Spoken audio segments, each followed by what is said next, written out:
Assalamualaikum and hi guys. Hari ni saya nak explain proses glycolysis. First step is glucose akan undergo phosphorylation process dan enzim yang terlibat adalah hexokinase akan menghasilkan glucose 6-phosphate. Dalam proses ni, satu ATP akan digunakan untuk menghasilkan satu ADP plus P. P ni dia akan bind together with 6 carbon of glucose to form glucose 6-phosphate. Glucose 6-phosphate dia akan undergo isomerization to form its isomer iaitu fructose 6-phosphate.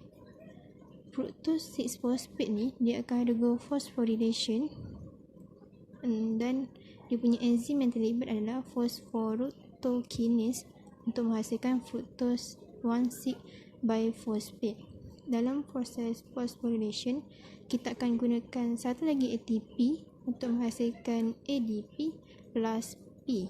P ni dia akan bind together with fructose 6-phosphate. So dia akan hasilkan fructose 1,6-biphosphate. Fructose 1,6-biphosphate dia akan undergo cleavage ataupun lysis process untuk menghasilkan dua molekul iaitu dihydroxyacetone phosphate ataupun DHAP dan juga glycerol dihyd 3-phosphate ataupun G3P. DHAP ni dia tidak stable, so dia akan undergo isomerization untuk menghasilkan G3P kerana G3P ni dia lebih stable.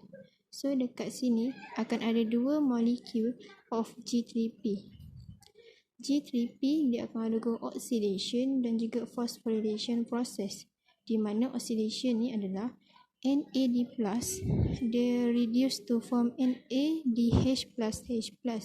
Kemudian phosphorylation ni pula adalah apabila receive one molecule of inorganic phosphate to increase energy level of substance to form 1,3-biphosphoglycerate.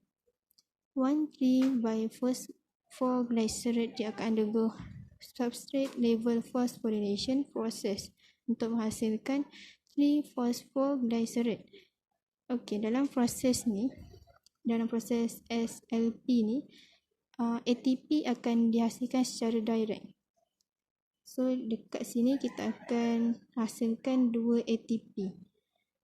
Kemudian 3-phosphoglycerate ni dia akan undergo isomerization to form 2-phosphoglycerate, di mana molecule of P ni kita akan dia akan rearrange, dia akan naik atas ke sini. So di mana P ni akan berada di karbon yang kedua daripada 3 karbon ni.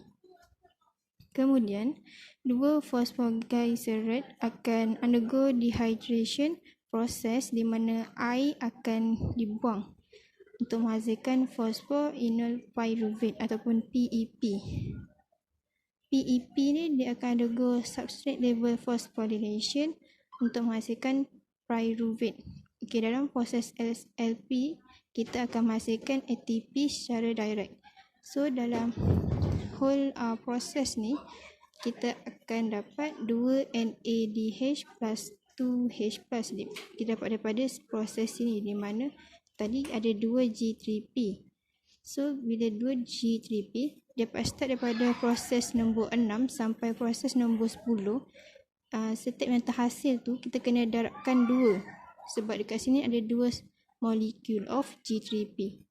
Okey, kemudian kita ada 4 ATP sebab sini kita hasilkan 2 ATP tambah dengan 2 ATP, so 4 ATP. Tapi ATP yang kita gunakan hanyalah 2, iaitu proses yang pertama dan ketiga tadi. Okey, proses pertama sampai proses yang kelima kita panggil dia sebagai energy investment, di mana ATP kita gunakan. Proses 6 sampai proses 10 kita panggil dia sebagai energy payoff, di mana ATP kita hasilkan. Okey, sebelum saya akhiri video ni, kita buat simple summary, iaitu first phosphorylation. Kalau phosphorylation mestilah kita gunakan use ATP to form ADP. Kemudian proses yang kedua, SLP.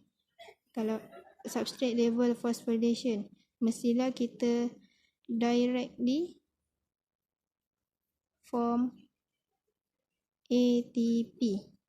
Kemudian dehydrate. Dehydrate ni macam terhydrate. Terhydrate tu kan kita macam buang air kan. So kat sini kita remove air. Itu saja daripada saya. Thank you.